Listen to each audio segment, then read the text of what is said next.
agad itong puso na love at first sight sa'yo.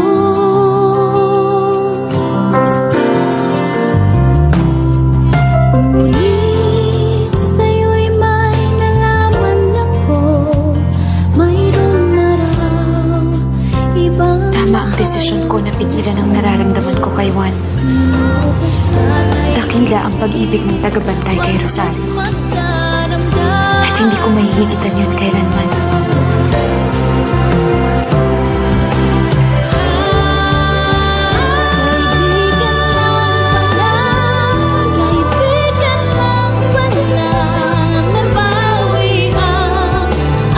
Bebe, salamat.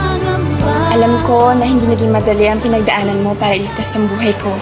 Bebe ko, di ba pinangako ko sa'yo na hindi ko hahayaan na may mangyari sa'yo? At pinangako ko rin sa sarili ko na gagawin ko ang lahat para mailigtas ka. Swerte ko talaga. Dahil kayang-kaya ko ipagtanggol ng boyfriend ko. At alam ko na hindi mo ako iiwan. Talagang hindi kita iiwan. Kukayan mo ba yung pinangarap ko? Ang pinangarap ko na magiging ina ng mga anak ko. At panghabang buhay ng mga kasama ko. Alam bang sobrang mahal na mahal kita.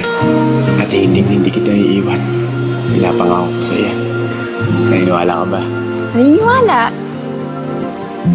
Masaya lang ako. Dahil alam ko kung gaano mo ako kamahal. At Juan, ako din. Mahal na mahal kita. At gusto ko pang habang buhay na din tayo. Rosario, gusto ko ipangako lang natin sa isa't isa na kahit anong mangyari, huwag tayong bibitiw. Hindi ko kaya mawala ka sa buhay ko. Sobra kita pinakamamahal.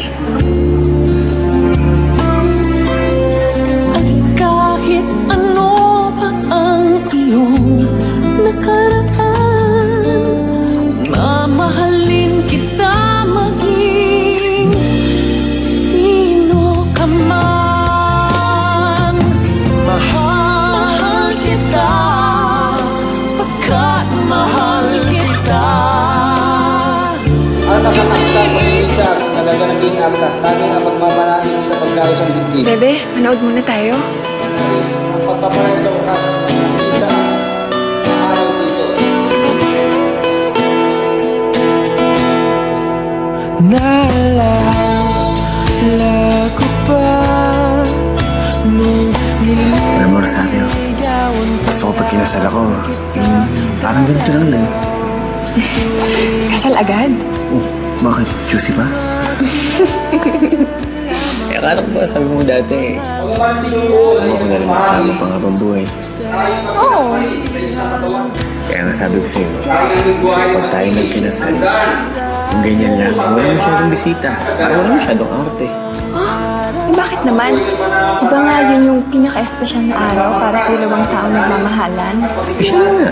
Ang importante naman dyan, yung sumpahan nila sa isa't isa. Sabi nga sa akin ng Padre Sito, ang pinaka-importante sa kasal, yung sumpahan. Ano? Kasal na tayo. Seryoso ka? Oo. dahil ikaw ang buhay ko.